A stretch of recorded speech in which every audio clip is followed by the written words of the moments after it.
మిగిలిన వార్తలకు వెళ్తే రఘునందన్ వర్సెస్ హరీష్ రావు ఎపిసోడ్ ఇవాళ కూడా హాట్ గా నడిచింది. విజయశాంతి ఇంట్లో హరీష్ రావు 80 లక్షలు తీసుకున్నారని రఘునందన్ ఆరోపించారు. దీనికి ఆధారాలు తన దగ్గర ఉన్నాయన్నారు. అయితే దీనికి ధీటుగా స్పందించిన హరీష్ ఆధారాలు బయట పెట్టాలని సవాల్ విసిరారు.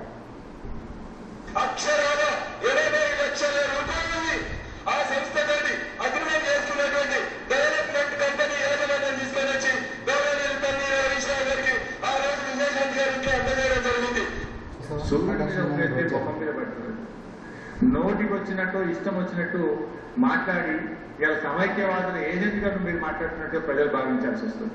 నిజంగా మీకు అంత ధైర్యం ఉంటే, దమ్ము ఉంటే, చిత్తశుద్ధి ఉంటే పెట్టు సీడీలు బయట. ఈ సిబిఐకి లక్ష్మణాన్ని పోయి తొందరగా ఏ విచారణకైనా సిద్ధం. చాలా మందికి ఇచ్చినాను. తీసుకున్న 5,000 10,000 అయింటే మరి తీసుకున్నాను సంవత్సరాల నుంచి ఇన్ని సంవత్సరాల దాకా రిటర్న్ చేయొచ్చు కదండి. బహుశా సుందరమైన అయిపోయినాము. ఆ సుందరమైన మాట్లాడినప్పుడు మర్చిపోయిన వారు దాని గురించి నైతిక విలువల గురించి మాట్లాడారు కాబట్టి ఆ నైతిక విలువలు వారికే ఉన్నాయి, ఆ విజ్ఞత వారికే ఉంది కాబట్టి వారి విజ్ఞతగా వదిలేస్తారు. అనుకోకుండా ఆ రోజు కలిస్తే నేను ఏటీఎం కార్డులో డబ్బులు డ్రా చేసుకోవడానికి పోతుంటే అది ఎదురుగా కలిసింది.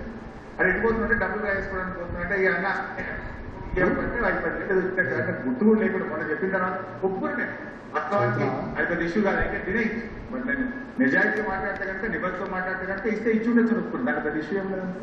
That is my sincerity. ఆ తర్వాత రమ్మని నేను పంపిస్తాను. ఇంకొక 0 పెట్టి కూడా ఇస్తాను.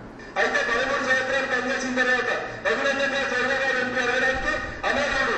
ఎవరైతే పటేల్ వచ్చి 25 కోట్లు ఇస్తా అంటే ఆయన అనర్హుడు. మరోసారి సికింద్రాబాద్ పార్లమెంట్ ఎంపీ స్థానానికి వెంకటరెడ్డి గారి దగ్గర 10 కోట్లు తీసుకుంటే ఎన్నికల సంఘం మనకు నోటీస్ ఇచ్చింది. వెంకటరెడ్డి వచ్చి డైరెక్ట్ లైవ్ లో చెప్పిండు నేను 10 కోట్లు ఇస్తే నేను పీపాలించి లైవ్ లో చెప్పిండు.